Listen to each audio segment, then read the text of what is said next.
Okay, good morning, guys. Good morning. So we'll start today's session number 4. The objective of the sessions today is to go over analysis. What did we do in the first 3 sessions? First things, we went over structure of a company, how you establish a company, the legal structure of it, that we have investors, that are the shareholders, and the bank that we can take a loan from. We take that money, we invest in the company, etc., etc. Second one, we focused on the accounting of a company. We talked how major transactions affect the balance sheet and the income statement.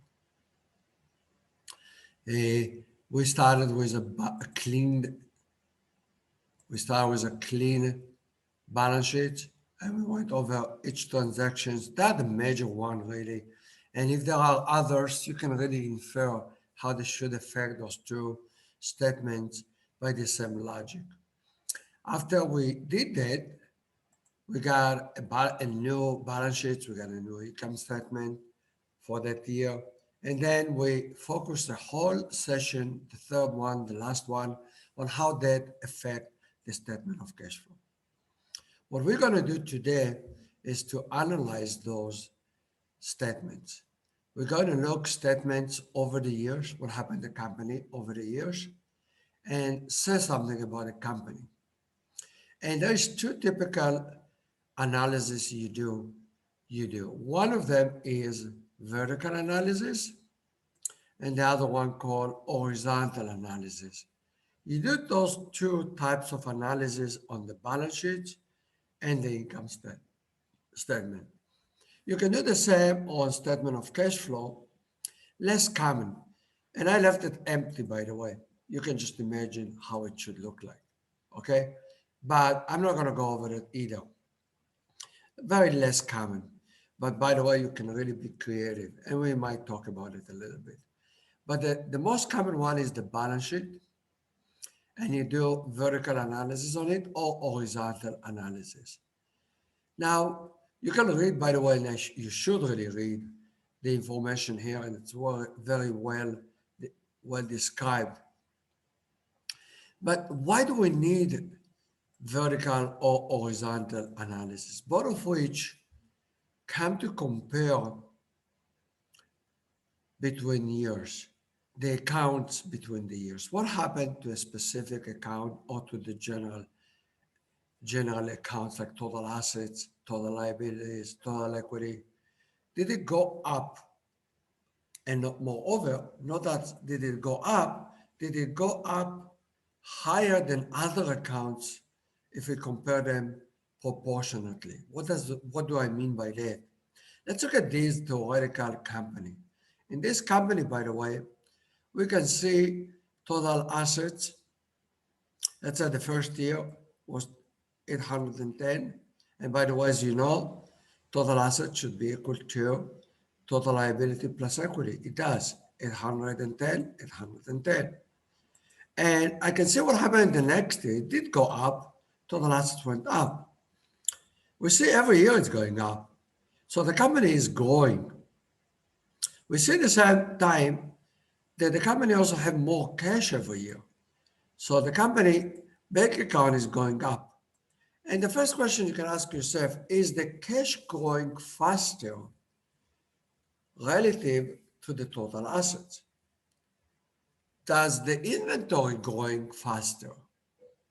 Does the account receivable? Everything is really going up, you can tell. But are they going up by the same proportion? Why is it important?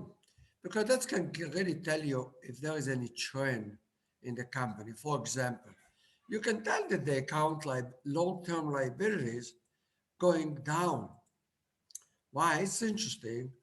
While the total assets going up, the company owe less money to the bank. That's a good one. On the other hand, you can see that common stock going a very little up, almost constant. So we can see that the structure of the company relative between the years is changing. In order to really immediately to see the effect, we convert all the numbers of every year to a common basis. What do we mean by a common basis? By the way, vertical analysis is sometimes known as a common base analysis. What do we mean by that? We take, let's say, the first year, and we convert every number in the assets relative to the total assets. So that means that we're really converting every number as percentage of the total assets. We do the same things for the second year, third year, etc. By doing that, if I see the total cash as a relative to the total assets, I can say if the cash is growing faster than other accounts. So let's do it and then it will be clearer. Let's take the first year. 8 divided by 810, it's about 1%, okay? So we take 8,000, divide by 810, we get a number. And that will be, yep, I got it now here. Let me refresh it. Sorry. I don't know why. I probably clicked wrongly on one of the things. Okay, let me go back. So if I take 8 divided by 810, okay, I will get it, it's about 1%. And if I take the second number, which is inventory, 9 divided by 810, that's slightly about 1%. So I have a little bit more inventory than cash. I can see it by just seeing the number, but I can say that the cash is what, both of them are around 1%, the inventory a little more. But that's when I'm converting every number. If I look at the total long-term assets, 780, how much is the percentage of the total asset? It will be at 96%. So most of the total assets are really long-term assets. What happened over the years is the total long-term assets, it's the same percentage after several years. We can see that percentage-wise, it's going down. So that means that although the company is going, okay, the company is going from 810, it's going up to 1141. Total assets, long-term assets, although it's going up every year, but percentage-wise, it doesn't grow as much. Is that a good thing or bad things? We'll talk about it in a second. But first things is, in order to compare one year to another year as a percentage of the total assets, we convert every number to a percentage of the total assets. And then we can compare what happened over the years. By the way, you can look at the cash. The first year, it's about 1%. What happening over the years? It's going, but it's going faster than the total assets. Total assets is a 100%. That's the way we did it. By the way, one more time, how do we get the numbers 5.7? 5.7 is nothing but, if you take the total cash, 65, and you divide it by the total assets, you'll get the 5.7. That's a very simple operation. But you can tell immediately, okay, not only that the cash went up, as you can see here, moreover, it's going faster than the total assets. Is that a good thing? Is that a good policy from the company point of view? Should the company increase the cash relative to the total assets? Well, that's a good question. And how will you answer it?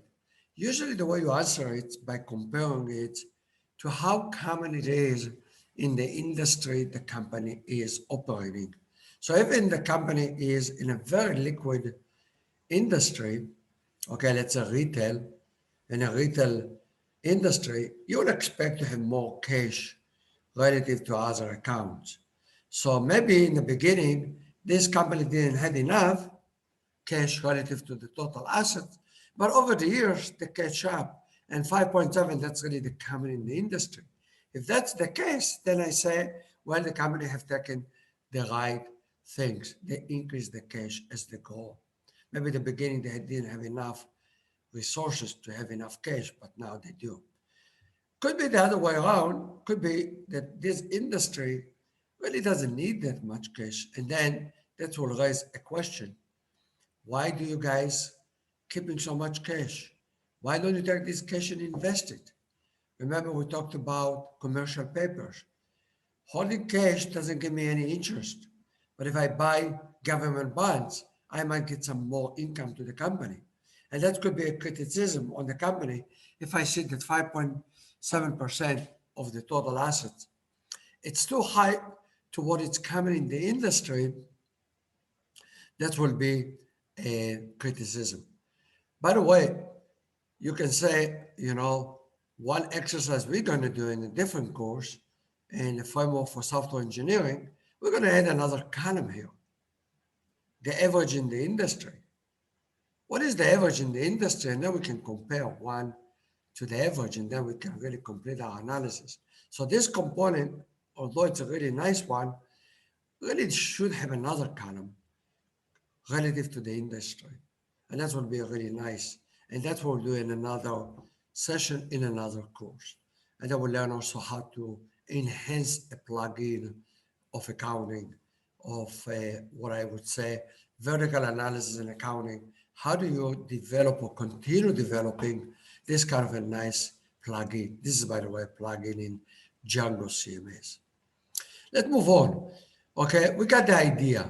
Why do we do vertical analysis? So I can compare 1 year to another. Secondly, I can compare it to the industry. By the way, in the industry, I can have many kind of companies, big companies, small companies. In order to compare my company to the industry, I must convert all of them to the same numerator or denominator, I should say, or normalize them by taking every company in the industry and make the total assets to be the 100%.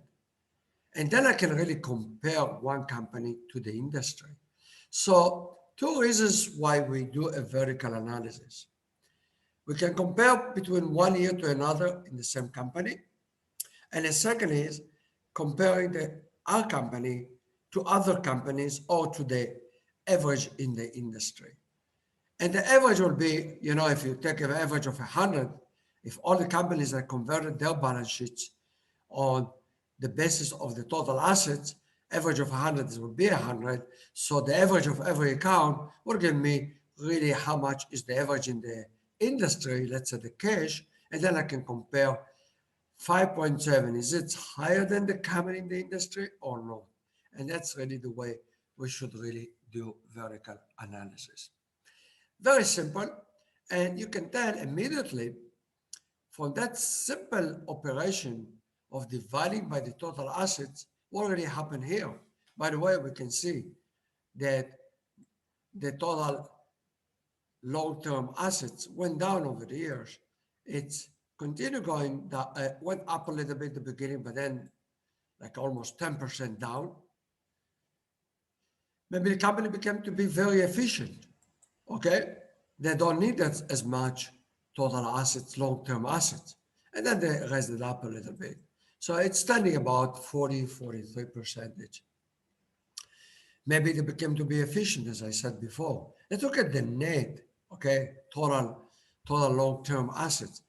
Total long-term assets was high in the beginning, 96%. That means most of my resources were in the long-term asset, but that went down to 90%.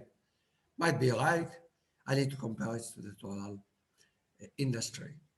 One question could really raise immediately is, do I have really too much cash? Most likely I do.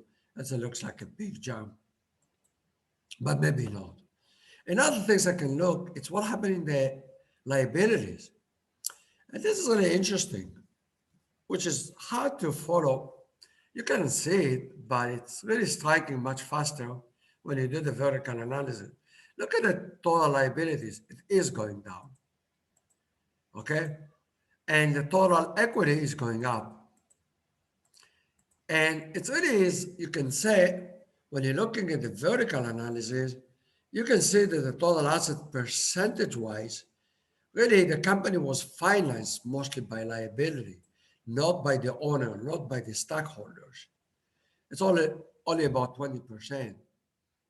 And now the liability is only about 20%. And most of the finance is by the owner. How did the owner finance that? What already happened over the year? How can I tell? Well, in a minute, we'll look at the income statement. But one thing is very clear. Current liability stays almost the same, a little bit went up relatively, but the long-term liability went down. That means the company have paid their debt and even much faster than the growth of the company. Many times, if a company grow, you would expect also that the liability will go up at the same percentage. And here we have a good example of a company as they grew, and most likely they grew by raising more money. In this case, is definitely they didn't raise it by long-term liabilities. On the contrary, as the company grew, percentage-wise, they reduced the total liabilities. It makes the company to be more stable. Why do I say it's more stable? Because if there is any problem one year that the company doesn't make enough money, if the liability is small, I don't really have to pay a lot of interest because my loan are small. That's a very good one. Most of my finance is from the investors. One thing about investors, when a company makes profit, they give them dividend, as we said in the previous sessions. But dividend, they don't really have to give them. There's no mandatory requirement to distribute dividend. By the way, if you look at Google have announced several years ago, they're not going to distribute any dividend to the shareholders for 15 years. The reason is they're making a lot of profit, but they want to keep it in the company so the company will grow. That might be the case here, and we'll see it in a minute when we talk about the income statement. One thing is sure, total equity is from about 22% to over 75%. The company used to be financed mostly by debt, now it's mostly by equity. It's a good thing about a company, you can tell. But hold a second, what do I mean by good things? Maybe this industry, I can have more debt than equity. And that might not be that smart things to do. Why? One thing that I didn't focus on in the previous sessions, but we can talk about it now, why company prefer many times to borrow from the public or borrow from the bank than take money from the investors themselves. Pay attention to the company when they take a loan from the bank, they have to pay interest. But usually the interest is not that high. Investors, in order to give money to the company, usually the company need to promise them a higher return, okay, or higher percentage of a profit than usually you pay as interest to the bank. So in the bottom line, companies prefer many times to take a loan from the bank than issue more equity if they need money to operate the company. That's one reason. The second reason has to do really with taxes. It's a little subtle point to whoever that doesn't really is not familiar with this issue. When a company borrows money from the bank, they have to pay the bank interest. But remember, the company also has to pay taxes. So from the profit, the company has to pay interest, then they have to pay taxes, and whatever left, it's the net income. And that net income belongs to the owner of the company, the equity owners. I repeat that because it's very important. We have the net, before the net income, we have income before taxes and interest. For that amount, maybe go back to the income statement. I will get back to that in a minute. Again, that's a very important point. Here we have another example of income statement. So we have revenue, cost of goods sold, we have gross profit. We talked about gross profit last time. And then we take sales and marketing, general and administrative expenses, and then we have what is known as operating income or earning before interest and taxes. Many times I give it like a name, like the cake. Why do I call it the cake of the company? A company produced revenue, they sold a lot of things, they had some expenses to cover, and now they have a profit, operating profit. That profit goes to three major parties. One, it goes to the bank. The bank gave you a loan, you have to pay interest. So in the first year, 120 went to the bank out of the 260. The second party that get its share is the government. The government take taxes. So out of the 260, 120 went to the bank. The second part of the cake of the 260 or the operating income or the earning before interest and taxes goes to the government. Whatever left, which is the net income, it belongs really to the equity owners, the people that really created this company, the people that bought equity in the company. So you can look at it as the 260 is the total gross profit, or more correctly to say operating profit, not gross.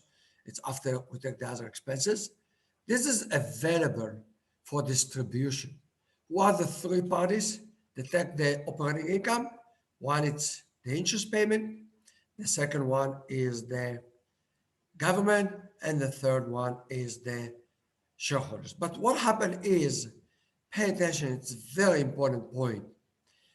The order is really important, is highlight very important why companies like to borrow money than issue equity. Because out of the 260, the company pay taxes only on the 140. What do I mean by that? See, they made a profit of 260.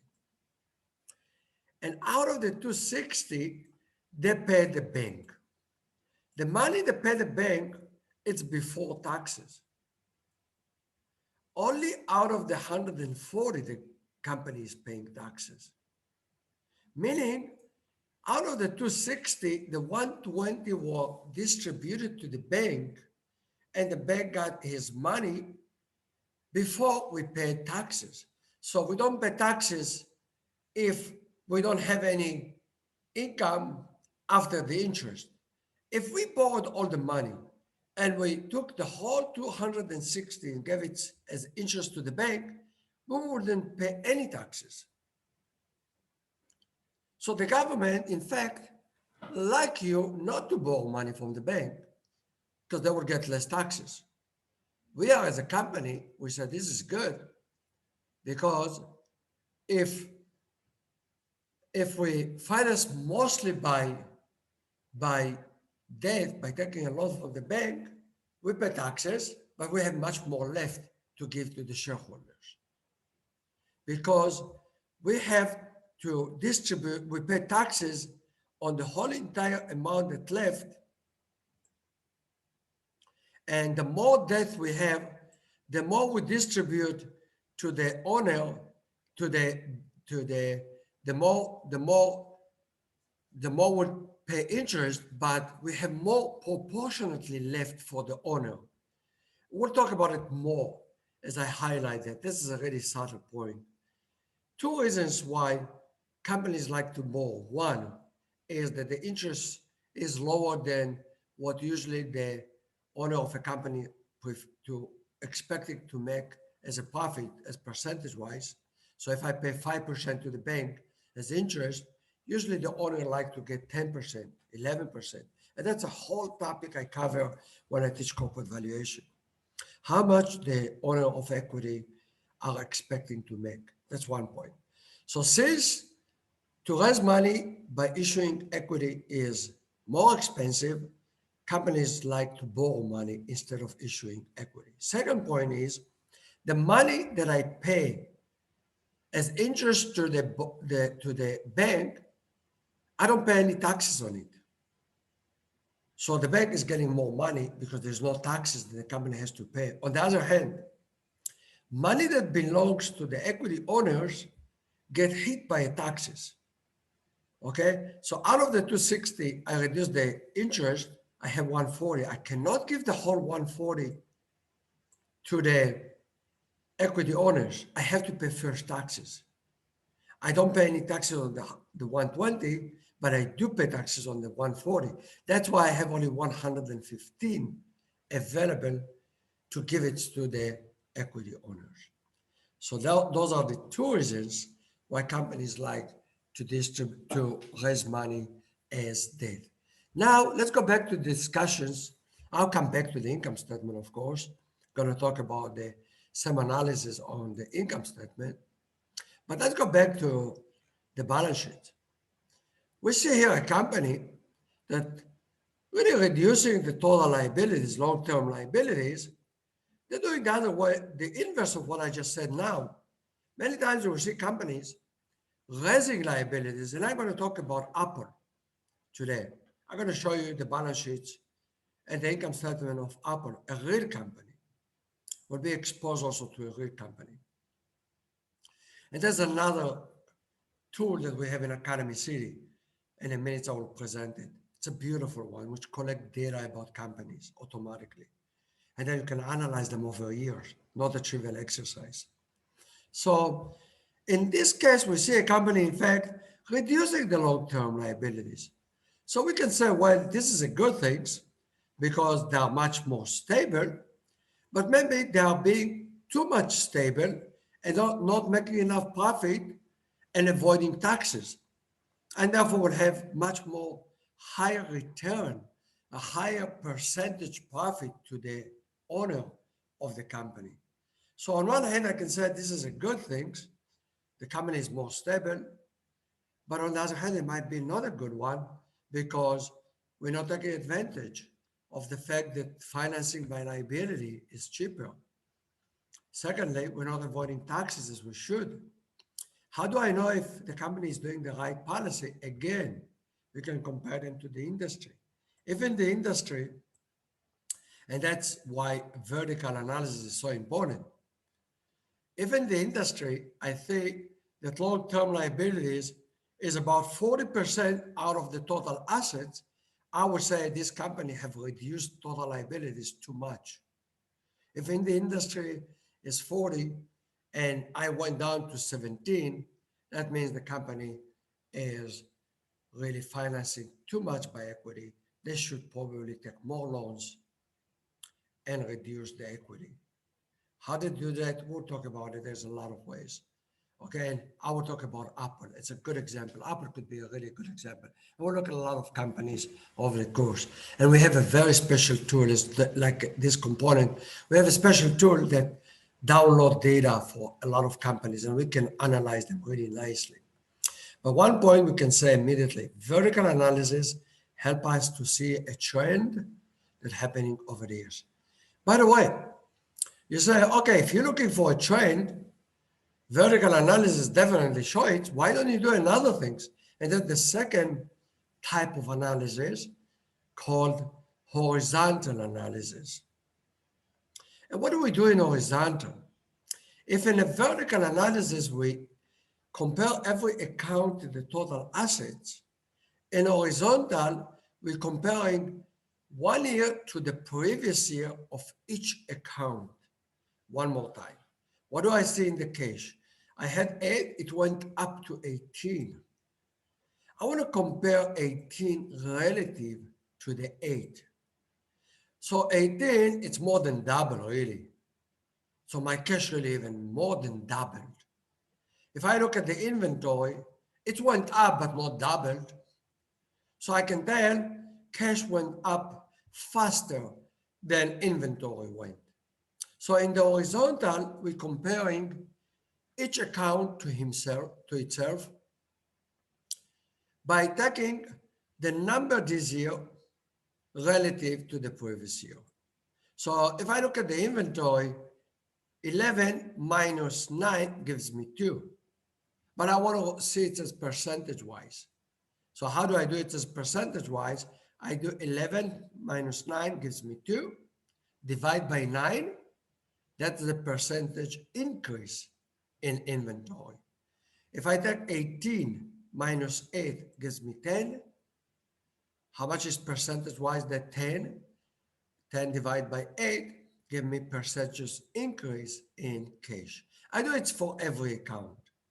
If I look at the total long-term assets, well, I see it went down. 770 minus 780, that's minus 10. Minus 10 divided by 780, that's the percentage decrease in the long-term assets. That's horizontal analysis. So we do it automatically, and the computer can do it very easily, and at the second screen. What do we see here now? This is the trend. What the trend in the cash? Wow, a big increase from the previous year. By the way, we don't have any number for the first year because we didn't have any numbers for the year before. So we always miss a year in the trend analysis or horizontal analysis. We see a huge increase in cash. In inventory, we see an increase, but only 22%. Here is 125%. How did I get the 125%? It was very easy. I took the 18 minus 8 gives me 10. 10, it's 125% of 8. 10 divided by 8, it's 125%. Okay? That's why I got the 125. And I do it for every account. So I can tell cash is going up relative to the previous year. It's continue going, not the same path, but it's continue going. The rate in which the cash is going down. It's going up, but it's in a lower rate, which means maybe the company wanted to increase the amount of cash they have, but they are slowing down. Okay, and maybe it will be stabilized after some years. Maybe the increase will be like the same as total assets. Let's look at the total assets. Okay, total assets was a big increase the first year. No, not a big, really, it's a little less than 1%, sorry. Then the total assets went up by 21%, big increase of the company. The beginning, that wasn't really that big increase of the company, didn't go up that much, less than 1%. But then it go up by 21%, the company is really growing. The following year, the whole company went up by 16%. But then the last year, we see the company, in fact, didn't grow, even decreased. It was really hard to spot it before. Let's look at it. You look at the total assets. What happened to the total assets? Went up, went up, went up, and then went down. Okay, it's still a big company, but there is a decline in the company. It was really hard to see it because the numbers didn't go down that substantial. But by looking at the horizontal analysis, it's very easy to spot trend. I can tell the cash is going, but I can tell that the last year was a decline in the total assets. Why? Is the industry shrinking? Is it like a temporary? Or we need to wait for the next year and see what happened. But one thing I can tell, the company didn't go as they used to. Moreover, the company even have a decline in the long-term assets. So what happened really in this company? In the beginning, the company grew, but the long-term assets went even down. And then the company start increasing the total long-term assets. Long-term assets is very important. This is really the main assets. The total big buildings, machinery, equipment, all those stuff. If the company is growing, I would expect that one also to grow. But the growth is not as much as the whole company grew. It's continued growing. The third year, I can tell that the growth in the long-term assets very similar to the total asset. And then the last year, there's a decline in the total assets and the long-term assets even further, much more. Okay? Another things you can tell. Intangibles. Okay, this is like a patent. all the time it's going down, meaning maybe we're not investing enough in know-how. Oh, by the way, I wasn't right. My mistake. The beginning we had a decline, but then it's a big jump. Maybe we bought a big patent here in this year, and then it's continued declining. Let's look at really what happened in 2003 and the intangibles. Intangibles, by the way, you see, we had 14. We invested some in intangible patents and all know-how. And then there was some decline. And then we invested. A big investment happened here. It was hard to spot it when you look at the numbers, but definitely churn analysis help you. Like I missed it. And here, wow, a big jump, almost double the amount of what we had the previous year. And no surprise, really, when you look at the number, we had some intangible assets.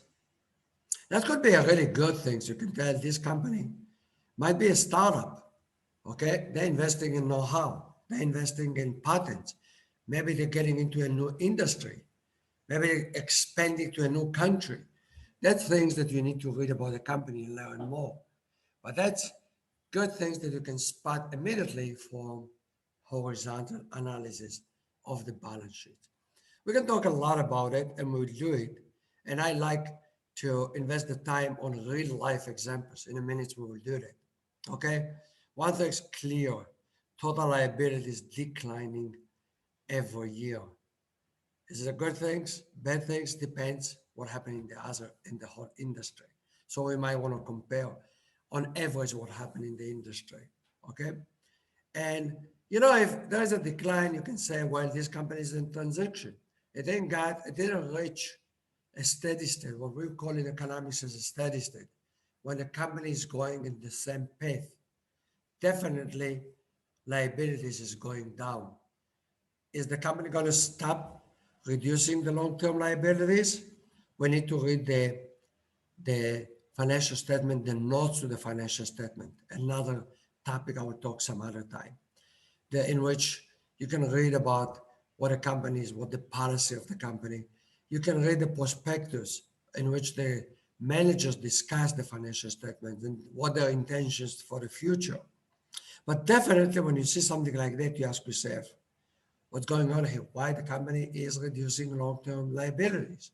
Very clear from horizontal analysis. Okay, so far we talked about vertical and horizontal analysis relating to the balance sheet. We do the same things for the income statement. So let's look at the same company, but this time we'll focus on the income statement. We just saw the income statement itself, and I want to compare 1 year relative to the other. And why do I want to do that?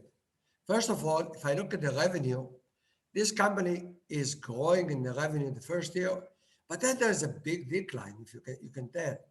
2000, 2010, 2100, sorry, 2000, 2100, and then a decline. And then went back to increase in revenue, and revenue went up again. So I can tell something happened here in 2003. Okay?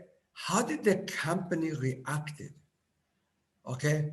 I do see cost of goods sold. I subtract cost of goods sold, and I look at gross profit. I look at the gross profit, it's very interesting. Although the revenue was a little decline here, it's continued growing steadily. Interesting. And I can do this analysis and really learn a lot by just looking at the income statement. But can I look at it as relative to the revenue? What do I mean by that? How can I look at the gross profit as a percentage of the revenue? I see that the gross profit is going up from 1 year to another, but the 450 relative to the increase in the revenue is the increase in the gross profit is higher or lower than the relative to the increase in revenue. I can do it in two ways. One, using vertical analysis. And how do I do vertical analysis? So let's look at the technical way we do it, and then we talk about it more. The way we do it In the balance sheet, we use the total assets as my denominator. Here we use the revenue as my denominator. So how do I convert the income statement of 2001 on a same basis? I take the revenue as my denominator. I take every number in the income statement of 2000 x1 divided by the 2000. So no surprise, revenue will be 100%. Divide revenue by revenue will give me 100%. But how much is the cost of goods sold is? 1550 as percentage of 2000, I will take 1550 divided by 2000, I will get 77.5%. I do the same things for depreciation. I do the same things for gross profit. So how much is gross profit as percentage of revenue? For 120 divided by 2000 will give me 21%. And I do the same things for every account. I will take the interest expense, 120. 120 divided by 2000, it gives me 6%. Okay, 6%. Okay, that's the interest part of as percentage of revenue. We do the same things for the second year. Now, my denominator is 2100. So I take every number and divide it by 2100. I take the 450 divided by 2100. How much is gross profit as percentage of the revenue for 2002? It's very simple. It's 21.43%. By the way, now I can compare one year to another. Since everything is percentage of revenue, all the years the revenue is the same, like 100%. Now I can compare, is the gross profit went up over the years? Here, there is a little increase. That's a good thing. It means the company is more efficient in producing revenue. Gross profit, after all, what do we have in gross profit? In the gross profit, we have revenue minus cost of goods sold, and then we have also depreciation. It's usually a small amount. You see, it's about 1-2%, something like that. Gross profit means how efficient is the company in making profit. We can see there is an increase in efficiency. By the way, in the third year, it's even 33%. That means that something happened really in 2003 in efficiency, because if 76% or almost 77% of the revenue I had to spend to generate the revenue, in 2003, only 64%, almost 64%, I had to spend to generate the revenue. That's efficiency. 33%, that's beautiful. And that's continue. By the way, this is really nice. Vertical analysis immediately gives you, wow, what happened here? The gross profit is growing 1 year relative to the previous one. This company getting more and more efficient. Maybe it has to do with the fact that they bought more intangibles. We saw it in the balance sheet. They bought intangibles. They bought know-how. That's why they're producing much more efficient. So vertical analysis can help me to see efficiency very quickly. Let's see the other things, okay? What about efficiency in management, in general, in sales, in marketing? We see that the operating profit was 13%. It went down a little bit this year, but then it went up again, okay? So I can tell that they are also, getting a little efficient. By the way, you see this one is about 5, and then it goes down to 4%. The sales and marketing, that's good. Used to be 3%, went up a little bit, and then went down to 2.4. So if I see this is about 6.4% relative to 8% expenses, that's also another efficiency. Efficiency in management, efficiency in marketing. See, the numbers really talk, okay? So vertical analysis really can help me compare 1 year to the previous years of the same company. By the way, I can compare it to the industry. As I said before, as we need to do it for the balance sheet, we need to do it for the industry as well. We need to add another column here. How much is really gross profit on average is in the industry? Is it 20%? Is it 30%? Is it 40%? If in the industry it's 30%, I can say in the beginning the company less efficient. Now they're doing even better than the average company in the industry. So we need to add another column. You cannot really add it here because you can't just take an average of the companies, because there might be small companies, big companies, and I cannot compare my company to a specific company because different sizes. That's why we make the revenue as the 100%. When I make the revenue as 100% for every company in the industry, I can take the average, the revenue would be 100, and then I can compare every number here to the average in the industry. That's why we use vertical analysis, okay? And bottom line, what happened to the net income? Look, it used to be only almost 6%. Now it's almost 30%. Amazing. The company used to keep only about 6% out of the revenue. Now there's almost 30% available to the owner, to the equity owners. So that's the objective of vertical. And then you can ask yourself, okay, why don't you do it the way you did for the balance sheets? Why don't you do horizontal analysis? Why don't you do, by the way, horizontal analysis is also known as a trend analysis. Why trend? Because we compare 1 year relative to the previous year. What happened to the revenue? The revenue went up. What is the percentage-wise increase in revenue? One more time. In trend, we look at percentage change in every account. If I look at the revenue, I have 100 increase in the revenue. Percentage-wise, I take the 100 divided by 2,000 will give me percentage increase. And that is the trend analysis or the horizontal analysis. If you look at here, we do have 5% increase in revenue. That's really what you see. It really is 2,100, 2,100 minus 2,000, it's 100. 100 divided by 2,000, it's 5%. So first year, now I can see trend immediately. You know, I can see it by comparing, you know. I cannot really see in revenue because we normalize everything by revenue, but here it's clear. Revenue went up first year and then went down. That's really a year that's interesting. What happened? Maybe it was a crisis in the whole economy. You know, like 2008 was international crisis. Maybe it is. How did the company react? That would be interesting. I can see it immediately. When the revenue went down, the company tried to save resources. They didn't spend as much as the years before the previous year. Look, they spent less money.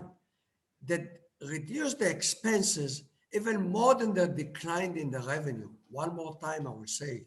You can tell that the company, the revenue went down, but the spending went down even further, meaning it's a good management. Why is it a good management? Look what happened. Revenue went down, but also the expense went down. The revenue went down by 14%. I can see it here immediately in the horizontal analysis, but the spending on producing this revenue went even further. Therefore, I can see the gross profit still grow. That's a good management. I can tell the production, okay, reactions to the decline in the revenue was a good one. Maybe they closed some plant, maybe they bought it cheaper because the whole economy was affected. So they could buy the, let's say they manufacture shoes or the buying shoes, they spend less money on the shoes they were selling. That's good. They reacted good to the decline in the revenue. That's good management. No surprise, the gross profit is 33% increase relative to the previous year. So let's look at the gross profit. Gross profit was 420, went up and continued going up. Although it was a really tough year, revenue went down. We reacted correctly, reduced the cost, and therefore my gross profit went up. It continued growing. That's an excellent company. Gross profit going up every year. Perfect. You can tell even more than that. Let's see what happened next. Let's see what happened. Gross profit continue growing. Every year is growing. Moreover, look what happened to the interest.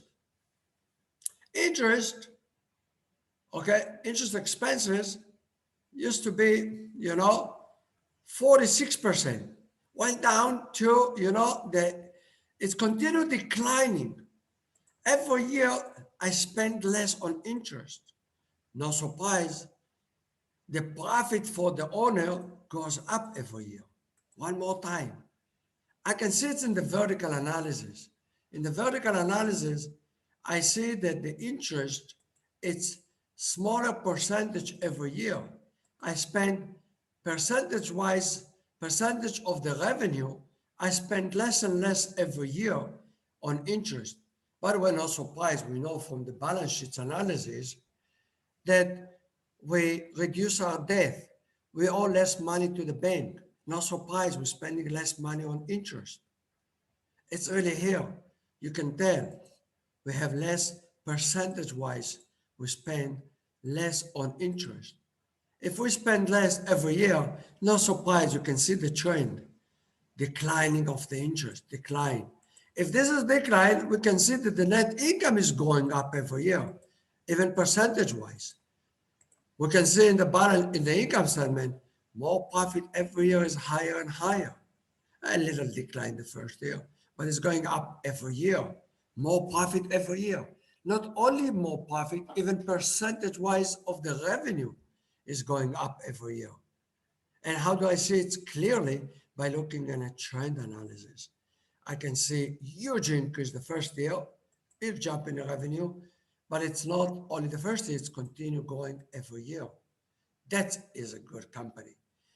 Is this company finally reached the good point? By the way, as long as the profit is growing, it's good. Maybe in the vertical, we might reach a point we see the net income became to be 25 to 30, and that's the common in the industry.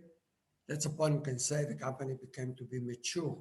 Why it's mature? It becomes like the average company, okay?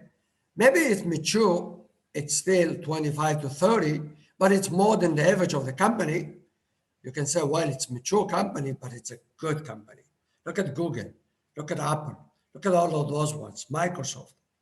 Most of those companies have a better performance than most of the other in the industry, okay? And that's when we will see real companies. We'll start a little bit today, and with that, we conclude vertical and horizontal analysis. That's really the session of today, but I can't really finish the session today without really showing you a real example. And one thing, as you remember, let me do it all over. I will log out, I will log in into Academy City so you can use it at home, whoever is watching this video. When you go to Academy City, you get to this page. And in this page, you can log in, okay? By the way, as a FSA, financial statement analysis, okay? I will post in the video, okay? In the detail, the password, so you can log in, and then you can really watch the analysis for on real companies. I log in. When I log in, now I can go to my account. I go to management, and I go to my courses. When you go here, this one takes you to the course itself, the one I just used a second ago. It takes you to this page. Okay, not this one, sorry, my mistake. Let me do it, I'll show it to you. If you go to here and you click on this one, you go to this page, okay? And then you can see the whole material. It will take you immediately, usually, to the introductions. That's what you will get. That's what you get if you click on this button. This is the course. There's another course that I open to the public. For now, you can watch them if you want, but this one, the focus of this video. The second one, when you click on this one takes you to a special program. We're still developing it. So don't be surprised that there's some stuff are still not fully developed. In fact, this application going to be mostly for corporate valuation. But when you do corporate valuation, a step before that, you do financial statement analysis.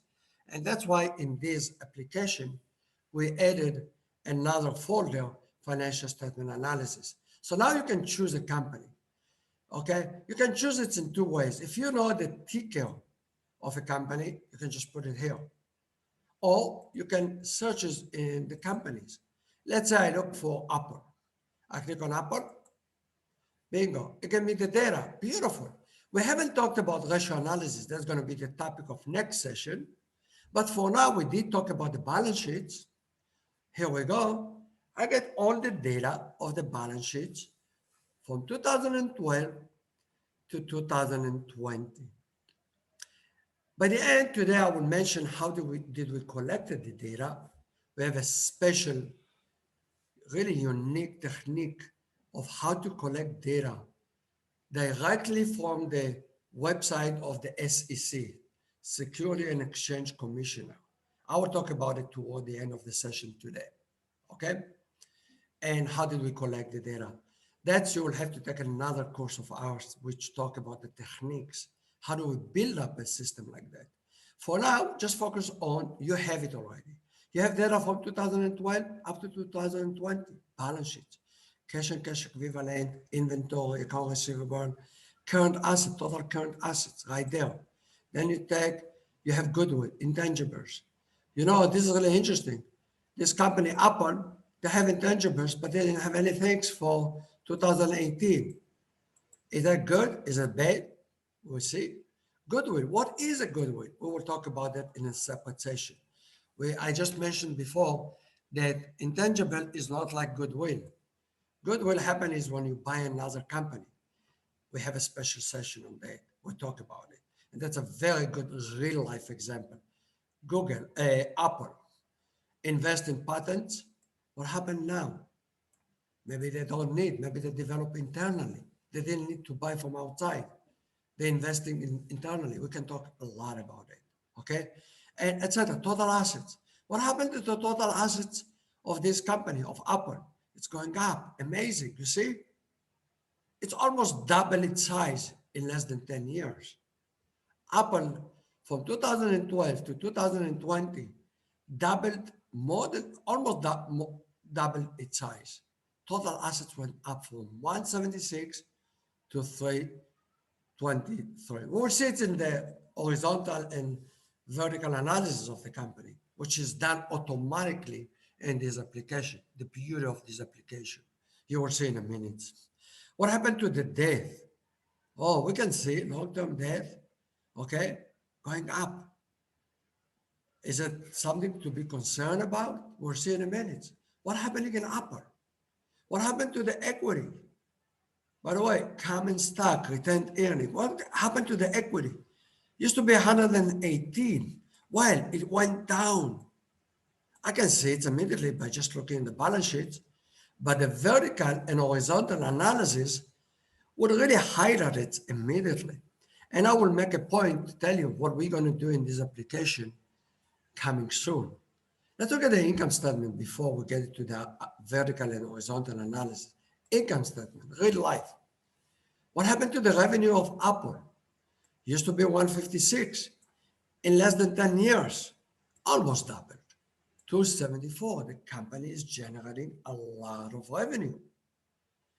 It's also the gross profit went up as much. And we'll see when we look at the vertical and horizontal analysis.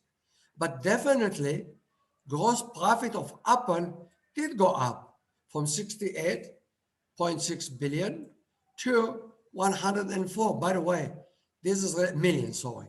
The numbers here is in millions. So 104 billion relative to 68 billion. All numbers here are shrink by millions. I divided every number by millions. So you can say the company gross margin went from almost 69 billion to 105 billion. Beautiful. What happened to the net income? Went up from 41 to 57. Is that enough? We'll see how we want to analyze it. And when we'll talk about ratio analysis next session, we'll highlight that point as well. So let's jump to the vertical analysis. In the vertical analysis, we have vertical analysis for income statement, and we have vertical analysis for the balance sheet. Let's look at the income statement first. 1 means 100%. Okay, you can multiply all the numbers by 100, and then you get it in percentage. But as you know, 1 is 100%. Okay, I might do that. You know, it seems to me that it's better to represent this as percentage-wise. So I might take this component and multiply it by 100. Will look better. But we shouldn't really bother with that. We can say revenue, all the years, I turned them into 100%. 1. What happened to the gross margin? Gross margin used to be 44. How much is it today? 38. You can see we had 44, but then really the company is around 40 to 38%. So there isn't huge kind of, I can say, efficiency like we talked about this theoretical company. So in Apple, it's about the same every year for the last 9 years that I have data on. It's about 38, 40%. No difference much really. What happened really to my sales and research? Am I spending? Yeah, I do spend a little more on research. Used to be only 2%. I do spend more on research. That can explain why I don't buy any more patents, because the company is investing on research internally. That could happen. That's a beautiful number to notice. Kind of makes sense. Maybe that can explain why they're not investing in buying patents from outside. They might buy very negligible. Maybe they are investing more. You can see the number. They're spending around 7% out of the revenue in research, in development. They try to keep the edge of being innovative company. And we know that Apple is an innovative company. Okay, what else? Okay, sales and marketing almost the same, 6-7%. But really we can say research and development, it's a big component here. Okay, let's move on. What about operating income? Is it this percentage-wise? You can tell it's really standing on 35, around 30, and there's a big jump in the last 3 years. Last 3 years, operating income before interest and taxes definitely went up substantially. Interesting. Really, really interesting. Almost 50%, around 50% of the revenue is operating income. Remember, I call operating income as my cake. That's what I'm going to give to the bank, some of it I'm going to pay to the government as taxes, and whatever left, I'm going to give to the owner, to the equity owner. So let's say it's around 50%. 25%, almost 25, you can see in the last 3 years, the interest expense, that's what I give to the bank. Didn't used to be anything. We barely had any interest in the first few years. By the way, this is really based on real numbers of Apple. And now it's standing on around 25%. The company really kind of changed their policy in 2017, between 2017 and 2018. Apple is not the same as it used to be in the last 3 years. How do I know? They didn't used to pay any interest. Now they're paying almost 25% out of the revenue. Secondly, taxes. They used to pay more taxes. They used to pay 8% kind of. Now they pay only 4%. You see that? Very interesting. The more interest they're paying, the less taxes they're paying, as I said before. Real life example showing you Apple trying to take advantage. They're taking advantage that interest, you're saving taxes. And really, percentage-wise of the revenue, they're paying less taxes. Beautiful example, real life example. You see, Up to 2017, they used to pay 7 to 9%. In the last 3 years, they're paying about 4%. 73% of the total revenue, instead of giving it to the government. Who is it going to? It's going to as a net income. 21% going out of the revenue to the equity owners. That's really interesting, okay?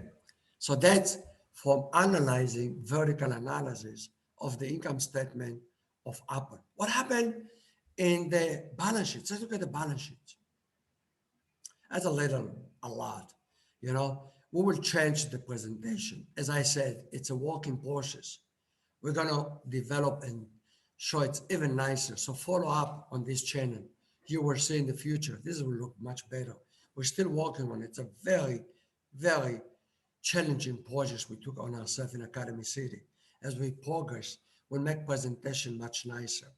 By the way, one of the other things we will do, and when you click here, you will see a little chart showing you how it's changing over the year. Really will be really nice. We will do that coming soon, as I said. But let's say that it with what we have. Still is much better than just going to the SEC, and I will show how the SEC looks like. Just collecting data and putting it next to each other is not a trivial exercise. As I said, we have another course in which we teach that. Okay, let's say on the balance sheet, what happened to the total assets? Total assets is the 100%. That's the one. Relative to the total assets, what happened to the cash? Look, Apple didn't have a lot of, had about 6%, 7%. How much do they have now? They hold a lot of cash. 12 to 14%, they're holding in cash. Moreover, look at the marketable security. It's also about 15, 16%. You can think about it. Very interesting what's happening in this company, Apple. Up to 2016, 17, total assets, cash, and marketable security were about 19, 20%. Now it's 32%. A lot of the assets of the company is being held in very liquid assets. Cash is cash. Cash equivalent is very similar to cash. As I said, marketable security, like government bonds, they are really like cash. You can view them. So Apple is really holding a lot of money, and that's a very interesting why. You should really explore it. We'll talk about it in the future. But definitely something is happening in Apple between the year 2017, 2018. When you analyze this company and you want to invest in this company, you better notice something happened in 2017. Help you a lot. Is that a good things, bad things? Is this company going to bloom in the future? That's what we'll talk about in the future sessions. For now, we'll just focus in this simple vertical and horizontal analysis.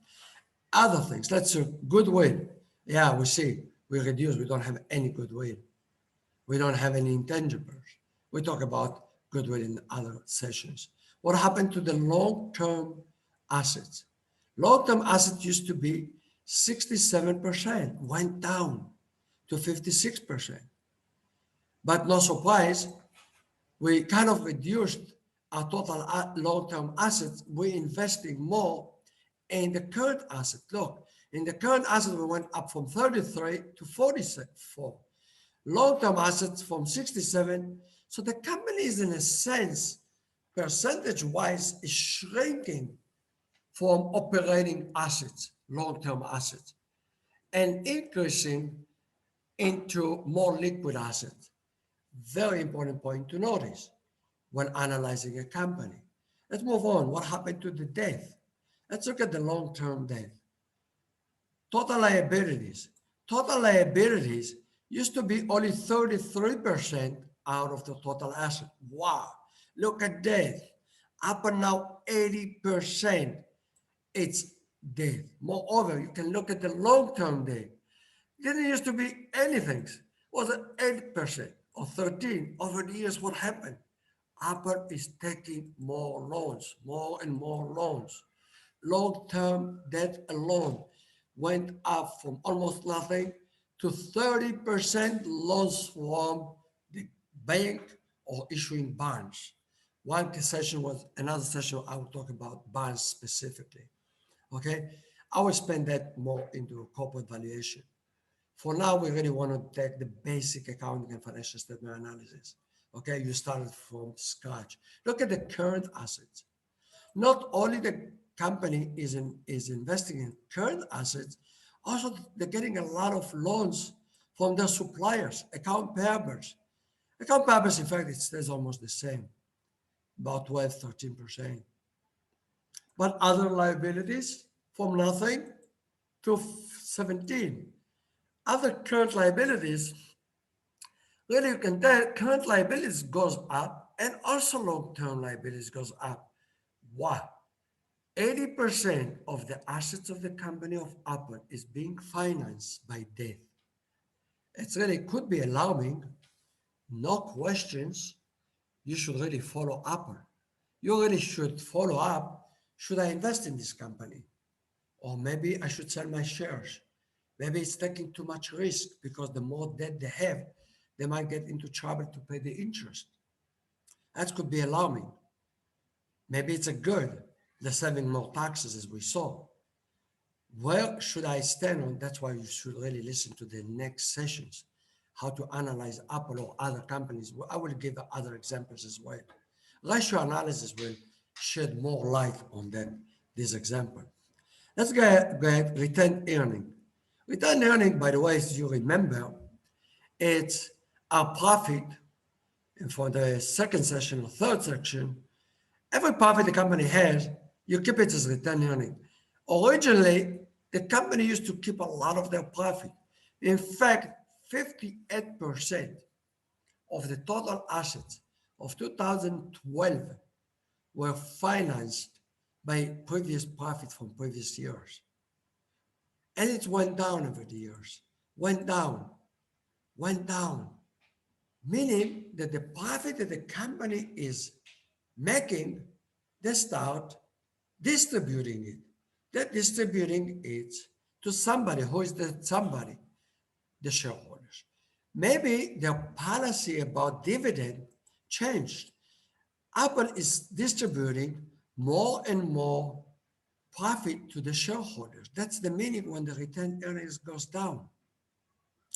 More profit goes to the owners. Is that a good thing? Is that a bad thing? Some people say it's perfect. The shareholders getting more money from the company. That might be a good thing. Follow up future sessions. I will talk about it more. By the way, statement of cash flow can show you the dividend distribution. You cannot see the dividend distribution by looking at the income statement. Okay? So this is really one thing you can say. Policy of Apple have changed over the years, distributing more dividend. I would like to confirm it by looking at the statement of cash flow. Okay? Equity, no surprise. We used to finance 67% from equity, now only 20%. 80% is being financed today by debt and only 20% by equity. Used to be totally different. Used to be that only 33% was financed. The assets were financed by 33 by liabilities and 67 by the owner. Now only 20% is by the owner and 80% by debt. No question, definitely change in policy. This is, you can see it's from the horizontal, from the vertical. Similarly, you can look at the company, look what happened over the year and relative to the previous year. So you can say revenue relative 2013 relative to 2012 were an increase in revenue. Revenue continued growing. Why? Big jump in 2015. Or decline in 2013. I can ignore it. It really is less than, it's about 7%. I really shouldn't ignore it. After all, it is 7%. I will explore what happened in 2016. Here we go. We said that something happened in 2017, on and on. Well, maybe that's explaining. There was a declining in revenue. Company maybe tried to recoup. Revenue went up again. In 2017 goes up, but then a decline. Okay, very interesting. I see increase, and then decline, increase, barely covered in 2017. And another word, in 2017, they haven't got back to 2015 years. The revenue in 2017, it's about as 2015. You can reconfirm by going back to the income statement. Okay, and there's another decline. So all those years, I can say revenue didn't change much. Let's see if I was right, just from looking at that one. Look at the revenue. Revenue 274 to 220. Okay. Yeah, not a big difference. We had a big jump one year. What was that? Yeah, this year we had a big jump where they made a big change, remember? But then it stayed really flat. You can tell it's almost flat. Okay, no big difference. A company that used to do 156, those years are increasing, and then it's really kind of decrease a little bit. And then 2000, look at from 2015 to 2020, not a big, huge change. There is an increase, but not substantial. A company like Apple, I would expect a bigger revenue. So when they realize that they have like 3 years, almost no change. Look at the 2030, 233, 215, 230. You say, as I said, 217, they haven't came back to 215. Something happened in these years in the company. No question about it. And then they just recouped, they increased a little bit, but not huge. Okay. You see it's immediately in the horizontal analysis. Okay. You see that there's an increase and then a flat, no change almost. This year, the decrease 7.5% kind of, and then increase 6.5%. That's really barely balanced. And then a small increase, no change almost. And again, so all those years from 2016, I don't see a huge major change in revenue. That's alarming. Alarming about Apple. Tells you something you didn't know before about Apple. A big company that everybody talks about. Should I invest in Apple? That's a different question. Some other courses. And you need to know much more. What happened to efficiency, gross margin? Is the gross margin increasing? Barely. Almost nothing. There is 15% this year. It was a good one. No question, the company have taken some major steps in 2017, 18.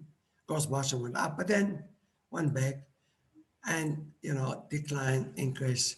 So I can say there was a big jump, no question, in 2018, but they already major.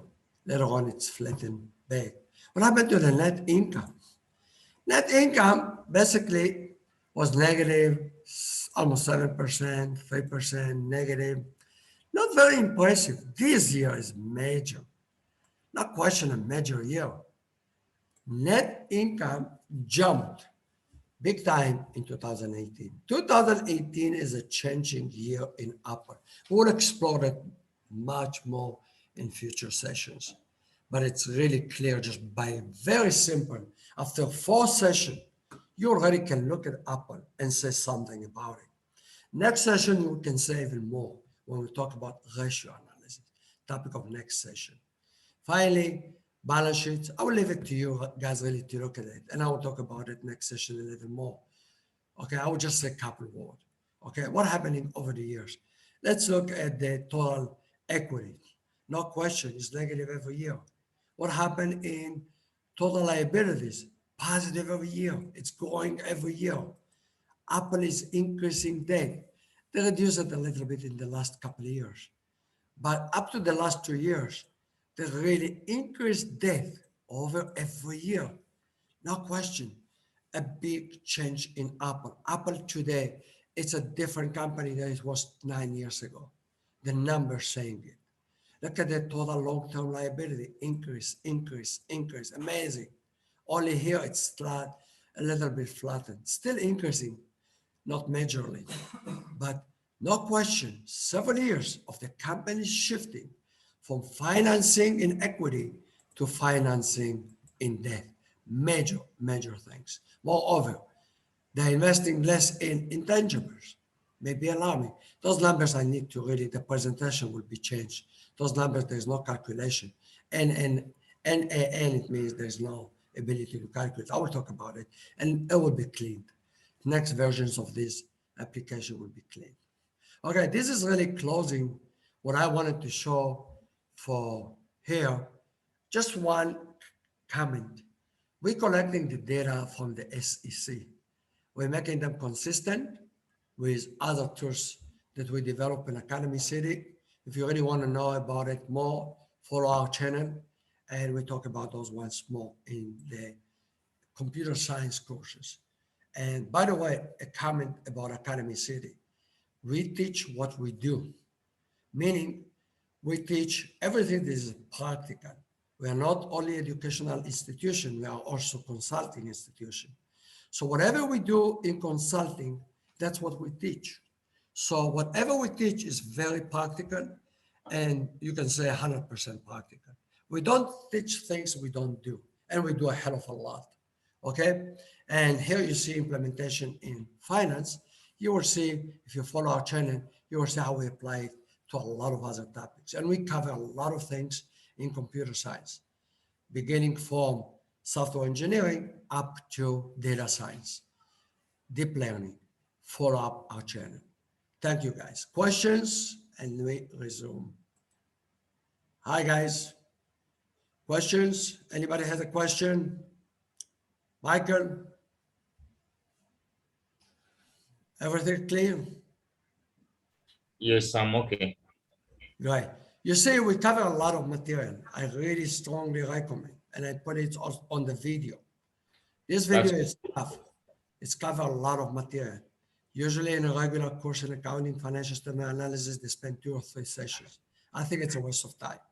I think a student can follow up, and in the future sessions, I will use other examples. You can use our tool, the financial statement. Look at another company, try to analyze it. Review the video at least 2 or 3 times, over and over. You learn it's better. It's not an easy stuff. It's condensed in order to allow smart and ambitious student that work hard. I don't really believe in smart. I believe in smart, but not as much as I believe in hard working. Watch the video over and over. You have the tool. You can go into, look at another company. Okay, let me demonstrate another company how you can easily, okay, watch another company. You just refresh it. There's other companies. Another company that I look at Aon. You just click on it and you get the data, all their balance sheets, income statement, all the data is collected automatically for you. You can look at their vertical analysis or horizontal. It's a read company. Okay? You can read about this company, you go to your finance. By the way, there's a lot of, those ones will move and change. This is the way we actually collected all the data and then we organized them nicely here. There will be changes later on, you will see. And I will talk about other folders as we go along, okay? But you have a tool, learn about other companies, see how that looks like. And the presentation will change as we go along. That's really a good way to study a very tough accounting, financial statement analysis, considered as a hard one for business students and any other students. We try to make it as easy as possible and to save you time as much as possible.